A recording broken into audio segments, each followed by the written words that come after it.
స్తోత్రం. Praise the lord. ప్రతినిత్యం ఇలా దేవుని మాటలు వింటున్నారు, మిమ్మల్ని మీరు బలపరుచుకుంటున్నారు. నా ముందు కూడా చాలా మంది సాక్ష్యాలు ఇస్తున్నారు. ఈ రోజున మరొక ముఖ్యమైనటువంటి విషయంతో మీ ముందుకు నేను వచ్చాను. ప్రభు రాకడ సమీపంగా ఉంది. వాక్యం వినవలసినటువంటి దినములు ఆసన్నమయ్యాయి.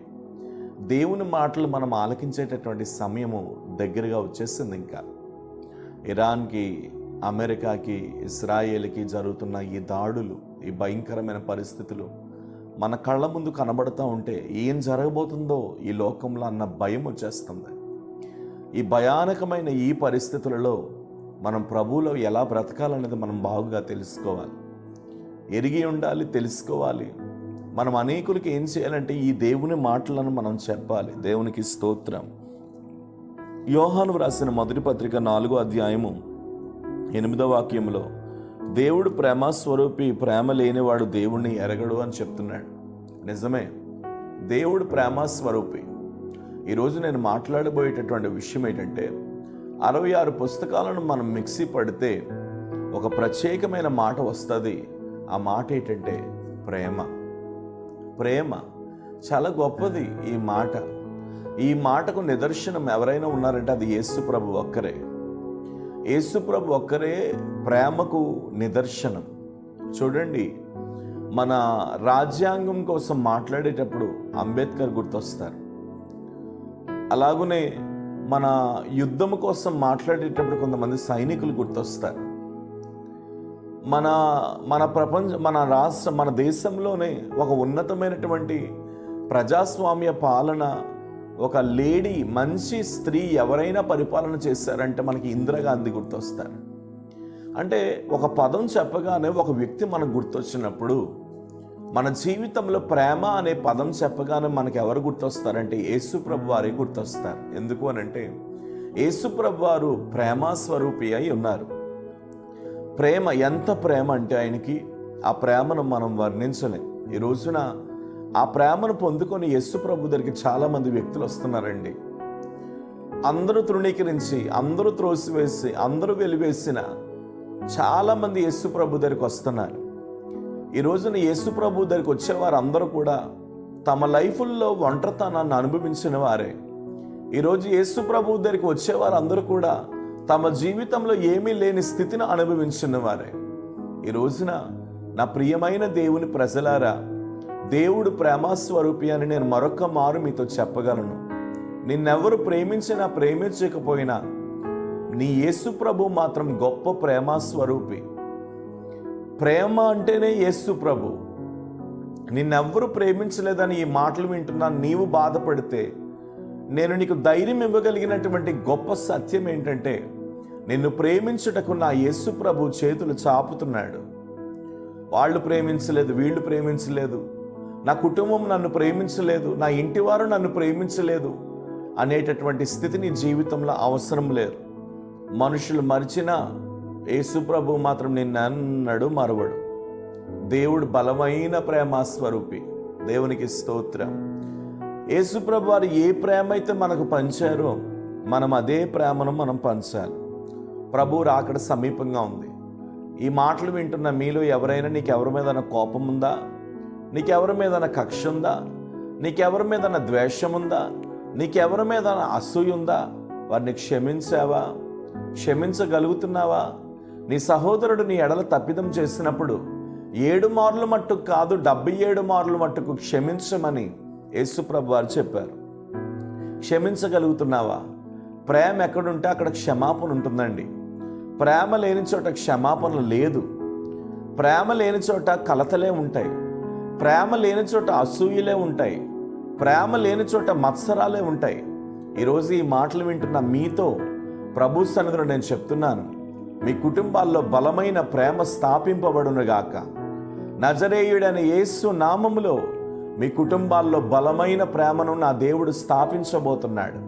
ప్రియమైన దేవుని సంగమా, ప్రేమ లేనివాడు దేవుణ్ణి ఎరగడు. ఆయన ద్వారా జీవించినట్లు దేవుడు తన అద్వితీయ కుమారుణ్ణి లోకములోనికి పంపాడు. దీనివల్ల మన అందించిన ప్రేమ వెల్లడిపరచబడుతుంది. కలువరి శిలువలో తండ్రి అయిన దేవుడు యేసు ప్రభును మన కొరకు పంపించాడు. ప్రేమ కనబడుతుంది. మనం నశించిపోకూడదని, మనం బాప్తిస్మం పొందాలని, మనం రక్షణలోనికి రావాలని, మనం యేసు ప్రభువును తెలుసుకోవాలని, మనం నిత్య పరలోకం వెళ్ళాలని తండ్రి అయిన దేవుడు తన ఏకైక అద్వితీయ కుమారుడిని మన అందరి కోసం భూమి మీదకు పంపించాడు. ఇంతకు మించిన సాక్షి సమూహం మనకి ఏముంటుంది?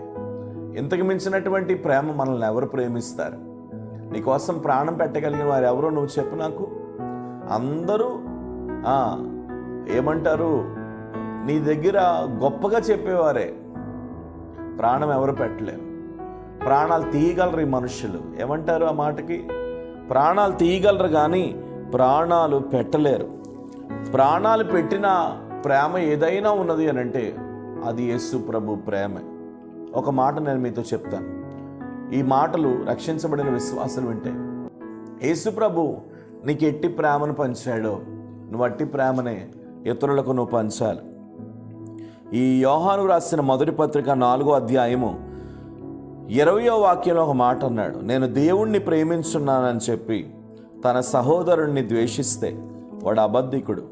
తాను చూచిన తన సహోదరుని ప్రేమింపని వాడు తాను చూడని దేవుణ్ణి కూడా ప్రేమించలేడు. ఈ మాట విన్నప్పుడు నా గుండె బద్దలైపోయింది.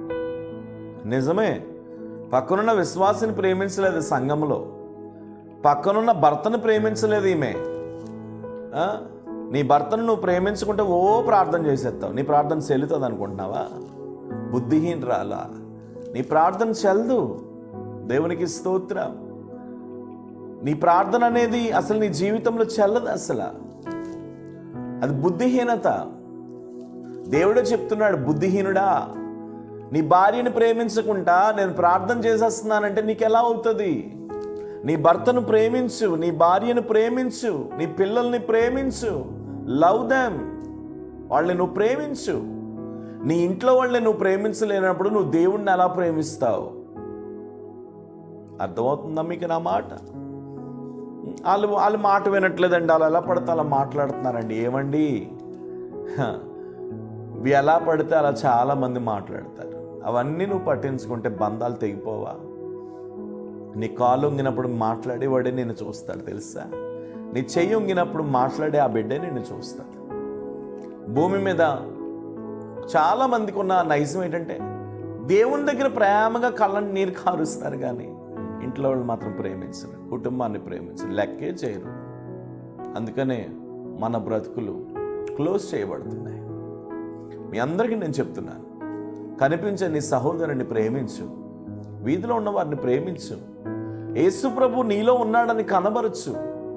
ఆనాడు ఆ గుడ్డివాడిని, ఆనాడు ఆ మోగవాడిని, ఆనాడు లోకంలో ఉన్నవారిని ప్రభు ఎలా ప్రేమించాడు? మనం అలా ఇతరుల్ని ప్రేమించగలగాలి కదా. దేవునికి స్తోత్రం. మనం ఎంతో దేవుణ్ణి ప్రేమిస్తున్నాం. నేను ఒక స్టోరీ విన్నాను. ఒక తల్లి ఇంటింట్లో పనిచేస్తూ ఉండేది. అయితే ఆ ఇంట్లో ఒకే కూతుర్ని ఉయ్యాల్లో వేసేసి ఆ తల్లి ఇంటింటికి పనికి వెళ్ళిపోతే తల్లి వచ్చేసరికి ఇల్లు కాలిపోతున్న ఇంటి మధ్యలో కూతురు ఉండిపోయింది. ఎప్పుడైతే ఆ కూతురు కూడా కాలిపోతుందని తెలిసింది, చుట్టుపక్కల ఉన్న వాళ్ళు అమ్మోయ్ అమ్మోయ్ అమ్మోయ్ అని గుండ్లు కొట్టుకుంటే తల్లి మాత్రం లోపలికి పోయి ఆ ఉయ్యాల్లో ఉన్న బిడ్డ కాలిపోతుందని తెలుసుకొని ఆ బిడ్డని ఎత్తుకొని తన కొంగుచాటును దాచుకొని తన ముఖానికి అగ్ని కాల్చబడి ఆ ముఖమంతా పాడైపోతున్నా సరే బిడ్డను మాత్రం క్షేమంగా బయటికి తీసుకొచ్చేసింది. ఆ కాలిపోయిన ముఖంతో హాస్పిటల్కి తను అడ్మిట్ అయింది. చంటి బిడ్డ బాగానే ఉంది కానీ ఆ తల్లి కాలిపోయిన ముఖంతో ఉంది. ఇంకా ఆ మచ్చ అలా ఉండిపోయింది.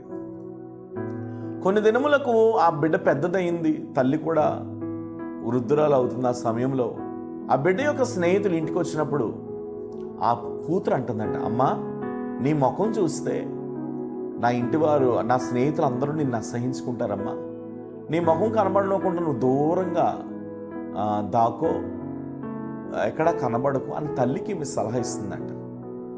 కానీ ఏనాడు తల్లి ఈ ముఖం ఫలానా టైంలో నువ్వు కాల్చబడుతున్నప్పుడే నేను నీకు రక్షించడానికి వచ్చినప్పుడు నా ముఖం కాలిపోయిందని ఏనాడు ఈ తల్లి చెప్పలేదు. కానీ గమనించండి సంగమా, స్నేహితులు వచ్చినప్పుడు నువ్వు ఎదురుగా రాకు అని చెప్పిందంట. సరేనమ్మా అని చెప్పి పక్కకు పోయింది. వెంటనే స్నేహితులు వచ్చారు, ఎంజాయబుల్గా టేబుల్ దగ్గర అందరూ తింటున్నారు. ఈలోగా ఆ యొక్క తల్లి యొక్క బంధువురాలు వచ్చిందంట. వచ్చి నువ్వు ఇక్కడున్నావు, పిల్లలు అక్కడ ఎంజాయ్ చేసుకుంటూ తింటున్నారు అని అంటే ఏడ్చుకుంటూ ఈ విషయం చెప్పిందంటే ఇలా అంది. నేను అందుకని అక్కడికి వెళ్ళలేదు. వెంటనే ఆ బంధువురాలు వాళ్ళ మధ్యలోకి వెళ్ళి ఇంకా ఈ విషయం అంతా చెప్పిందంట. నీకోసం ఆమె ఇలా అయిపోయింది అన్నాడు. ఆ వేళగా నా ఉయ్యాలో నేను వదిలేస్తుంటే చనిపోదువు నువ్వు, నిన్ను రక్షించే క్రమంలో తన ముఖం కాలిపోయింది, నువ్వెందుకు దాన్ని గ్రహించలేదని బంధువురాలు చెప్పినప్పుడు బోరును విలిపించిందంట. ఆ తల్లి ప్రేమ ఎంత గొప్ప ప్రేమ చూసారా? నిజమే, అలాగే మన ప్రభు మనల్ని రక్షించాడు.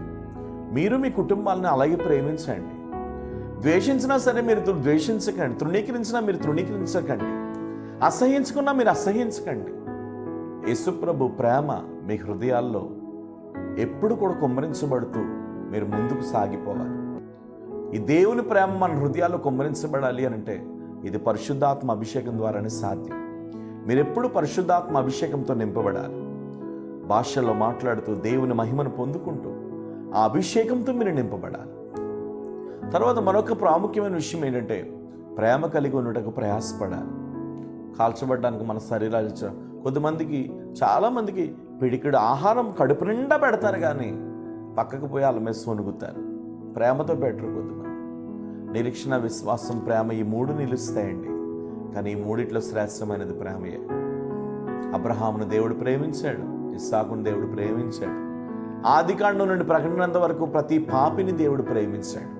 ఈరోజు నిన్ను నన్ను కూడా ప్రేమిస్తున్నాడు. మనల్ని ప్రభు ఎలా ప్రేమించాడు, మన మిత్రులను కూడా అలా ప్రేమిద్దాం. అట్టి కృప దేవుడు మీకు అనుగ్రహించును గాక. తండ్రి, ప్రేమ కలిగి ఉండడానికి కృపనివ్వండి. ప్రేమ కలిగి బ్రతకడానికి సహాయం చేయండి. ప్రేమ కలిగి జీవించడానికి మీ కృపతో నింపండి. అడ్డంకులను తొలగించండి, ఆటంకాలను తొలగించండి. ప్రేమ కలిగి నీ కొరకు బ్రతుకుటకు బిడ్డలకి ఒక ధైర్యము కలుగునుగా కానీ ప్రార్థిస్తున్నాను. ముందు మీరు మమ్మల్ని ప్రేమించారు, తర్వాత మిమ్మల్ని మేము ప్రేమించాం. కనిపించే సహోదరుని ప్రేమించలేనోడు కనిపించిన దేవుణ్ణి ఎలా ప్రేమిస్తామని మీరు మమ్మల్ని ప్రశ్నిస్తున్నారు. ఈవేళ ప్రేమను కుమ్మరించు, పరిశుద్ధాత్ముడా ప్రేమను కుమ్మరించు. ఇప్పుడే మీరు ఎక్కడున్నా సరే మీరు మీ స్థలాల్లో యేసయ్యా నీ ప్రేమతో నన్ను నింపని అడగండి. ఇప్పుడే నింపుతున్నాడు. హల్లెలూయా, హల్లెలూయా, హల్లెలూయా. ఇప్పుడే అట్టి అభిషేకాన్ని యేసు నామములో రిలీజ్ చేస్తున్నాను. ఇప్పుడే ప్రేమ కలిగి ప్రేమ కలిగి ప్రేమ కలిగి ప్రేమ కలిగి ఉందురుగాక. మీ కృపతో నింపమని ప్రార్థిస్తూ యేసు నామమున అడుగుచున్నాను తండ్రి. God bless you. ఈ మాటలు జాగ్రత్తగా హృదయంలో పెట్టుకోండి. అనేకులకి ఈ యొక్క మాటలు షేర్ చేయండి, కామెంట్ చేయండి. చూసిన వారు మీ కొరకు నేను ప్రార్థన చేస్తాను. Praise the lord.